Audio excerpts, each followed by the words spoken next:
আমার মনে হয় আল্লামা আব্দুল হাই কাফি আর কুরাইশিকেও যদি না মানেন আপনারা, তাহলে আপনাদের কিছু বলার থাকবে না আমাদের। কিন্তু রাষ্ট্রের ভিতরে নানা দলের অস্তিত্ব ও তাদের পরস্পর বিরোধী কর্মসূচির দরুন অধিকার ও ক্ষমতা লাভের যে অপরিসীম দ্বন্দ্ব ও সংগ্রাম আরম্ভ হইয়া যায় এবং বর্তমান গণতন্ত্রের যা অনিবার্য শোচনীয় পরিণতি তা কারোর পক্ষে অস্বীকার করা সম্ভবপর নয়। 1949 সালে তিনি এই কথা আমাদের কাছে বলে গেছেন। এখন আমরা আবার বলছি গণতন্ত্রে কিছু আছে সেটা নাকি ইসলামের সাথে যায়।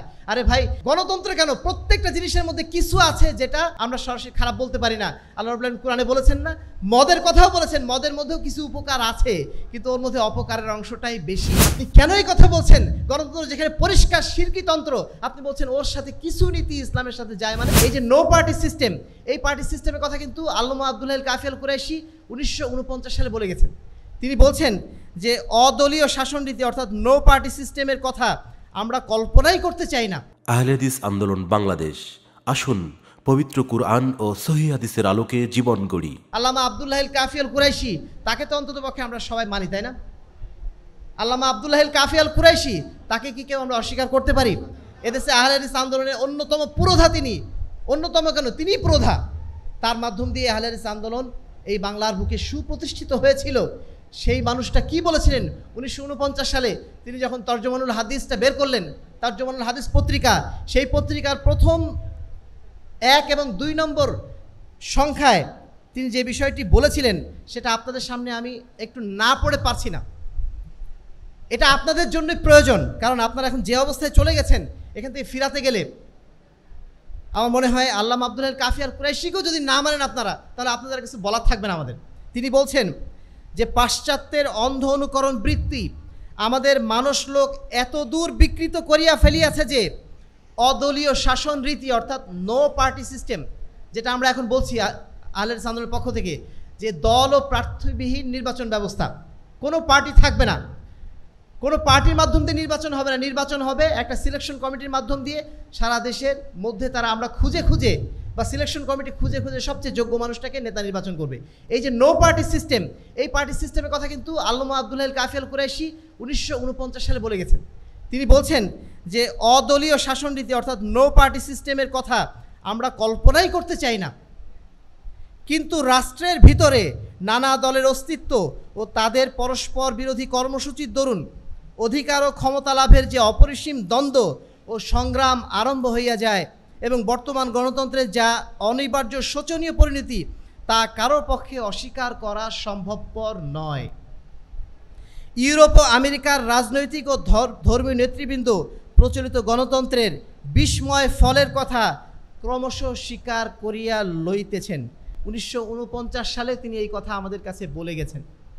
এখন আমরা আবার বলছি গণতন্ত্রে কিছু আছে সেটা নাকি ইসলামের সাথে যায়। আরে ভাই, গণতন্ত্রে কেন? প্রত্যেকটা জিনিসের মধ্যে কিছু আছে যেটা আমরা সরাসরি খারাপ বলতে পারি না। আল্লাহ রাব্বুল আলামিন কোরআনে বলেছেন না, মদের কথাও বলেছেন, মদের মধ্যেও কিছু উপকার আছে, কিন্তু ওর মধ্যে অপকারের অংশটাই বেশি। আপনি কেন এই কথা বলছেন? গণতন্ত্র যেখানে পরিষ্কার শিরকিতন্ত্র, আপনি বলছেন ওর সাথে কিছু নীতি ইসলামের সাথে যায়। মানে কিসের কিছু নীতি যায়? কিছু নীতি যদি যায়ও, সবচেয়ে বড় নীতি যেটা যায় না সেটা হচ্ছে জনগণই সার্বভৌম ক্ষমতার অধিকারী, যেখানে আল্লাহ থেকেই হটিয়ে দেওয়া হয়েছে। আল্লাহকেই যেখানে হটিয়ে দেওয়া হয়েছে সেখানে তার মধ্যে আপনি কি কল্যাণ খুঁজছেন? আপনার মাথাটা কে খেলো? এই পশ্চিমা গণতন্ত্র এসে, পশ্চিমা আদর্শ এসে, সংস্কৃতি এসে আমাদেরকে এইভাবেই সম্পূর্ণভাবে তাদের দাস বানিয়ে ফেলে দিয়েছে বলেই আজকে আমাদের মুখ দিয়ে এই ধরনের কথা উচ্চারিত হচ্ছে। সমাজ উপস্থিতি আলোচনায় একেবারে শেষ সময় আমি আপনাদের উদ্দেশ্যে এটুকুই বলতে চাইব, আহলে হাদিসরা এদেশের বুকে ক্ষমতা অর্জনের রাজনীতি করে না। আহলে হাদিসরা যে রাজনীতি করে সেই রাজনীতি হচ্ছে মানুষকে সংশোধনের রাজনীতি, মানুষকে সংস্কারের রাজনীতি। এই সংস্কারের রাজনীতির মাধ্যম দিয়ে যদি এদেশের অধিকাংশ মানুষ একসময় সংস্কার হয়ে যায়, তখন সেইভাবে এদেশের বুকে ইসলামী রিয়াসাত, ইসলামী শাসনতন্ত্র প্রতিষ্ঠিত হবে। যেইভাবে মহানবী মুহাম্মদুর রাসূলুল্লাহ সাল্লাল্লাহু আলাইহি ওয়াসাল্লাম মক্কা থেকে মদিনায় যাওয়ার পরে মদিনার মানুষ যখন তাকে অ্যাকসেপ্ট করেছিল, সমাজ যখন তৈরি হয়ে গেছিল, সেখানে অটোমেটিক্যালি ইসলামী শাসন ব্যবস্থা তৈরি হয়ে গিয়েছিল। আমরাও ঠিক একই পদ্ধতি অবলম্বন করতে চাই। সেভাবেই একদিন ইসলামী শাসন ব্যবস্থা যে কায়েম হবে, আল্লাহ রাব্বুল আলামিন সূরা নূরের 55 নম্বর আয়াতে আমাদের কাছে ওয়াদা করেই রেখেছেন। যদি আমরা ইমানদার হই, যদি আমরা শিরক থেকে মুক্ত থাকতে পারি, যদি আমরা আল্লাহ রাসূলের আদর্শে আদর্শিত হতে পারি, আল্লাহ রাব্বুল আলামিন ইনশাআল্লাহ অবশ্যই আমাদেরকে একদিন খেলাফত দান করবেন, শাসন ক্ষমতা দান করবেন। আমরা সেই পদ্ধতিতেই এগিয়ে যেতে চাই। সবচেয়ে বড় কথা, আমরা তো দুনিয়ার জন্য কোনো কিছু করি না, আমরা তো জান্নাতে যাওয়ার জন্য করি, তাই না? তাহলে আমাদের এত কেন ভয়? এত কেন ভয়? আল্লাহ তো বলে দিয়েছেন ওমা আলাইনা ইল্লাল বালাগ। আমাদের খালি কর্তব্য হচ্ছে মানুষের কাছে পৌঁছে দেওয়া। সত্য যদি মানুষ কেউ গ্রহণ নাও করে, আমাদের কি জান্নাতে যাওয়া থেকে কেউ ঠেকিয়ে রাখতে পারবে ইনশাআল্লাহ? যদি আমরা হকের উপর টিকে থাকতে পারি, যদি আমরা আল্লাহ রাসূল সাল্লাল্লাহু আলাইহি ওয়াসাল্লামের আদর্শের উপর টিকে থাকতে পারি, আমি একা থাকলেও তো ইনশাআল্লাহ জান্নাতে যেতে পারবো। আর সেটাই কি সবচেয়ে বড় সফলতা নয়?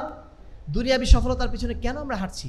আমরা আশা করছি আজকে আহলে হাদিস আন্দোলন বাংলাদেশের রাজনৈতিক দর্শন সম্পর্কে যে সামান্য কিছু আলোচনা হলো, এর মাধ্যম দিয়ে অন্তত এইটুকু আপনারা বুঝতে পেরেছেন, তাওহীদটাই হচ্ছে সবচেয়ে বড় রাজনীতি। তাওহীদ প্রতিষ্ঠাই সবচেয়ে বড় রাজনীতি। তাওহীদের উপর কায়েম থাকাই হচ্ছে সবচেয়ে বড় রাজনীতি। এইটুকু বোঝা গেছে ইনশাআল্লাহ? যদি এইটুকু বোঝা যায় তবে আজকে আমাদের এখানে আসা সার্থক হবে, আমাদের যুবক ভাইদের এখানে আসা সার্থক হবে। আপনারা আগামীর রাহবার, আপনাদেরকে সমাজের বুকে এই হক প্রচারের জন্য দায়িত্ব গ্রহণ করতে হবে। আপনাকে রাজি আছেন ইনশাআল্লাহ? তাওহীদের পক্ষে কথা বলবো আমরা, শিরকের বিরুদ্ধে কথা বলবো। এ বিষয়ে আমাদের কোনো লজ্জা আছে? কোনো দ্বিধা আছে? কোনো আপত্তি আছে? জোর গলায় আমরা বলবো, জোর গলায় আমরা বলবো। আমাদের সমাজে একটা মানুষ আমাদের কথা না শুনুক, আমাদের কোনো আপত্তি নেই। ওমা আলাইনা ইল্লাল বালাগ। আল্লাহ রাব্বুল আলামিনের কাছে আমাদের কাছে শুধুমাত্র এই দায় মুক্তি যথেষ্ট যে আমরা আমাদের দায়িত্ব পালন করেছি, মানুষের কাছে আমাদের কথা পৌঁছে দিয়েছি, তাওহীদের কথা পৌঁছে দিয়েছি। এটাই ইনশাআল্লাহ আমাদের জন্য কাল কিয়ামতের ময়দানে মুক্তির জন্য যথেষ্ট হবে। আল্লাহ রাব্বুল আলামিন আমাদের প্রত্যেককেই দুনিয়াতে হক বুঝে হকের ওপর চলা তৌফিক দান করুন, এবং সেই সাথে কাল কিয়ামতের ময়দানে আল্লাহ রাব্বুল আলামিন মুক্তিপ্রাপ্ত বান্দাদের মধ্যে যেন অন্তর্ভুক্ত করে নেন। আহলে হাদিস আন্দোলন বাংলাদেশ এই দাওয়াত নিয়েই কাজ করে যাচ্ছে, এই দাওয়াত নিয়েই কাজ করে যাবে কিয়ামত পর্যন্ত। এই দাওয়াত নিয়েই কাজ করে যাবে। ক্ষমতা আসুক বা না আসুক, মানুষ তাকে সমর্থন করুক বা না করুক, আল্লাহ রাব্বুল আলামিন আমাদের সকলকে সেজন্য তৌফিক দান করুন। আল্লাহুম্মা আমিন। ওয়া আখিরু দাওয়ানা আলহামদুলিল্লাহি রাব্বিল আলামিন। আসসালামু আলাইকুম ওয়া রাহমাতুল্লাহি ওয়া বারাকাতুহু।